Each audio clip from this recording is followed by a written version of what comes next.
মাত্র ৩টে মাছ দিয়ে এমন মচমচে চপ আবার বানানো যায় নাকি? আরে যায়। একবার বানিয়ে খেয়ে তো দেখো। একবার বানালে বারবার খেতে মন চাইবে। তা আজকে আমি বানাচ্ছি একটা স্পেশাল রেসিপি। মাত্র ৩টে মাছ দিয়ে বানাবো এমনি গরম গরম মচমচে মাছের চপ। ভাবছো তো এত কম মাছ হলে আবার স্বাদে কমতি হয়ে যাবে না তো? আরে আমার গ্যারেন্টি স্বাদে কোনো কমতি হবে না, খেতে হবে এক্কেবারে ফাটাফাটি। আর সবচেয়ে মজার ব্যাপার হলো বাইরে থেকে কিছু কিনতে হবে না, বাড়িতে থাকা সমস্ত জিনিসপত্র দিয়েই তৈরি হবে মাছের চপ। তাহলে আর দেরি না করে চলো শুরু করা যাক। সবার প্রথমে গ্যাসের ওপর একটা কড়াই চাপিয়ে তাতে ১ গ্লাস জল ঢেলে জলটাকে গরম করে নেব। জল গরম হয়ে এলে এর মধ্যে এক এক করে মাছের পিসগুলো দিয়ে তার মধ্যে ১ ছোটো চামচ নুন ও ১ ছোটো চামচ হলুদ দিয়ে মাছগুলোকে ভালোভাবে সেদ্ধ করে নেব।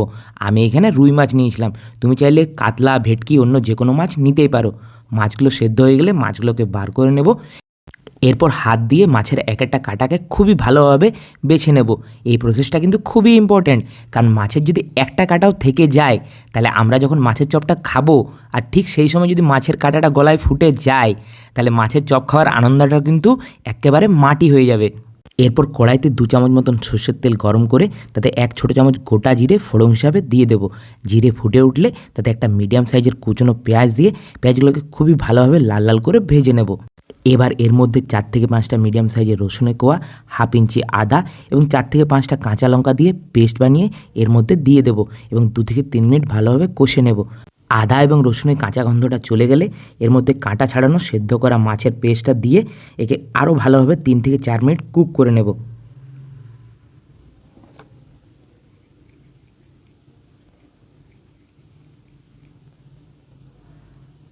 এবার এর মধ্যে পরিমাণ মতো লবণ, ১ ছোটো চামচ হলুদ, ১ ছোটো চামচ মতন ধনে গুঁড়ো, ১ ছোটো চামচ মতন কাশ্মীরি লঙ্কা গুঁড়ো ও ১ ছোটো চামচ মতন আমচুর পাউডার দিয়ে আরও ভালোভাবে সব কিছুকে মিশিয়ে ৩ থেকে ৪ মিনিট একদম লো টু মিডিয়াম ফ্লেমে কুক করে নেব।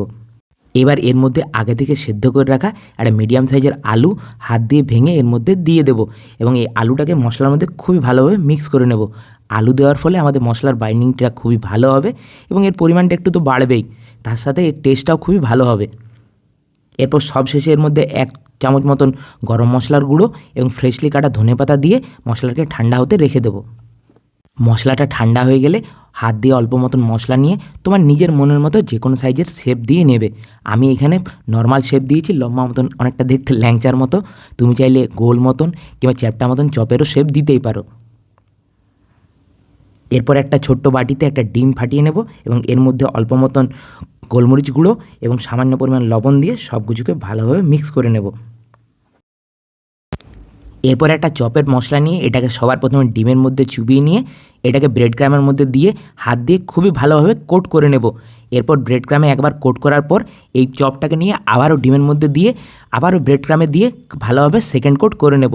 এরপর ডবল কোট করার ফলে আমাদের চপটা হবে খুবই ক্রিস্পি এবং খুবই মচমচে এবং ঠান্ডা হওয়ার পরেও চপটা একেবারে ক্রিস্পি থাকবে। এভাবে বাকি সমস্ত চপগুলোকে ডবল কোট করে নেব। এরপর এই চপগুলোকে এক এক করে মিডিয়াম টু হট অয়েলে একদম গোল্ডেন ব্রাউন হতে ভালোভাবে ফ্রাই করে নেব।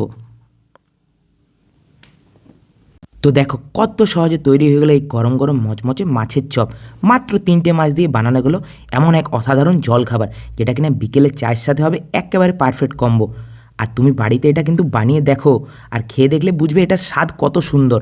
আর হ্যাঁ, ভিডিওটা ভালো লাগলে এটা লাইক অবশ্যই দিও আর কমেন্ট করে তোমার অভিজ্ঞতা জানাতে ভুলো না। আরও এরকম নিত্য নতুন রেসিপি পেতে চ্যানেলটাকে সাবস্ক্রাইব করে পাশে থেকো কিন্তু। তো চলো দেখা হচ্ছে আরও একটা নতুন রেসিপিতে।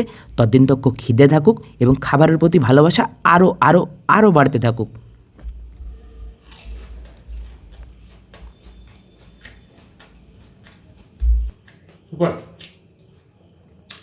দারুণ হয়েছে।